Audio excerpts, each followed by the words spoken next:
Anika bai khukbai no bir chamna yanina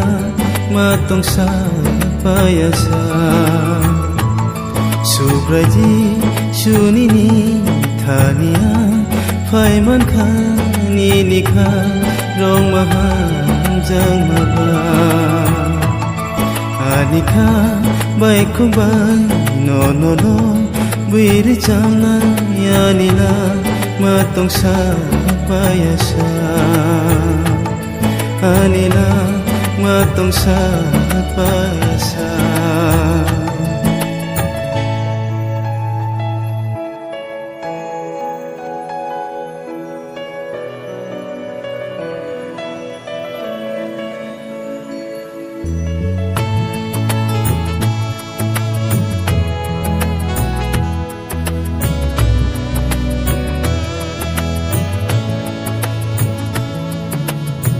Hangli sai man sukha nang simu thang nai hane sum song ni phiyo dei mana nang hai tai kere Hangli sum so bai kuplo ani kholaran saja nini ko phero no mane angle khak sango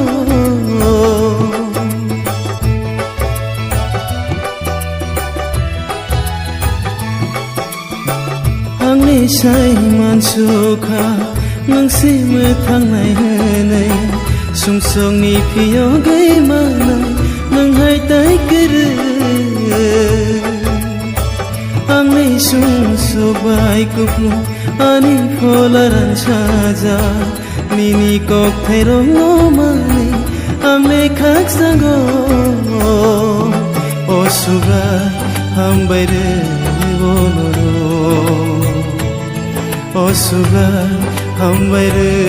bonoro Anika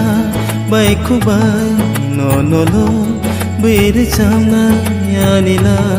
matong sa payasa subraji sunini thania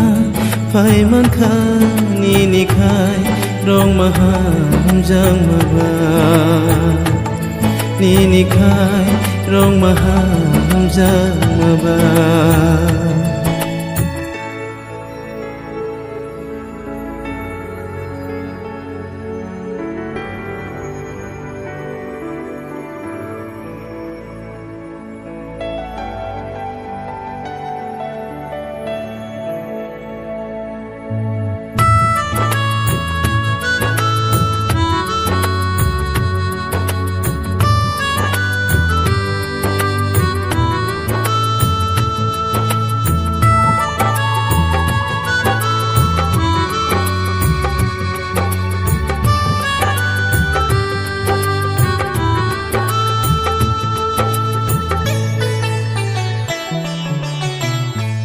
Subrayong kaidor nang si bugra ni bugra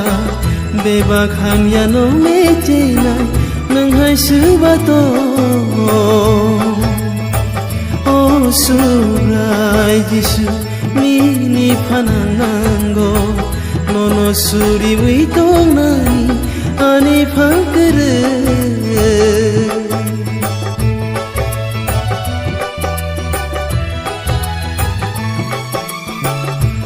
Subrayong kaidor nang si bugra ni bugra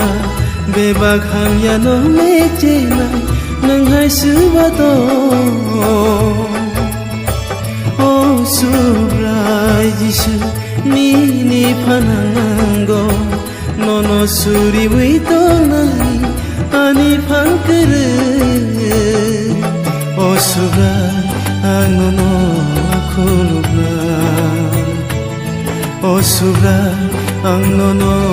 khulubna Anika bai khukbai no bir chamna yanina matong sa payasa subraji sunini thania phaiman khani nikhai rong maham jangmaba Ani khabai khukbai no no no biri chamna ani la ma tong sak payasa ani la ma tong sak payasa ani la ma tong sak payasa